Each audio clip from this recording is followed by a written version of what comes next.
The scourge of substance abuse has forced many onto the streets, away from the support of their family and friends.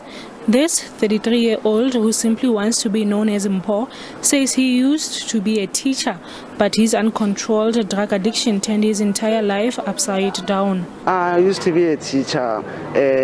Probably I left teaching because I was using drugs, and then for me to be using drugs, I was, how can I put it?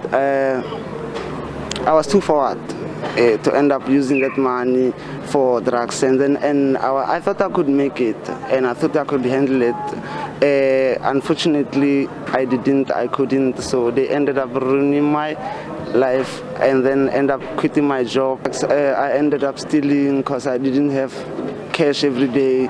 Mpo is now working towards weaning himself off drugs. I want to quit, and then I want a good life for me, and then I want to teach people, and I want to get back to the original life, my original life, the life that I used to live, and then get back to the community that I used to serve, and being a teacher, teaching people how this thing can ruin your life. Those who've been able to quit share their stories of the hardships they faced through their journey to recovery. I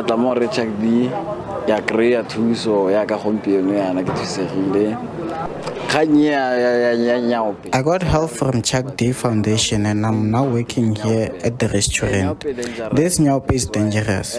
You can't control yourself 3 days after it enters your bloodstream. That is why you see many of them robbing people and their homes. For others, though, drugs have stripped them of their ability to use their skills and contribute to society. I am one person who loves using my hand skills. I can install windows. I install them on many RDPs.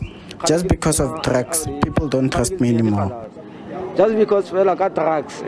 Chuck D Foundation in Mahikeng has been taking a number of those under the influence of drugs off the streets to integrate them into society after their rehabilitation. But it says the accessibility of drugs makes its mission harder. When I met these boys, they were about 318 town, but now they are more than that. They are about 2,000 even more. And some of them, they sleep over the bridge down when you go down to Denville. Why these boys, the number is increasing every day? Because these drugs, they're accessible easily. Now they are being sold like stock sweets on the tables. Now even the school kids, when they are around town, they think this is a lifestyle. It's easy for them to get hold of those things, because now there are different drugs now. So now out of these groups, then I only took 30. I'm busy now with 10. And then once I'm done with my 30, then maybe I'm going to interview again to check and then how many can I take from there. The South African National Council on Alcoholism and Drug Dependence Sunpark Rehabilitation Center in Klerksdorp is another NGO that has its hands full with the increase in drug abuse. This center admits about 24 new patients per month. We are admitting people from all walks of life. There is no specific background, economic background, but it is easier for people from the middle class and the upper class to be admitted because they are more financially stable and most of them have medical aids.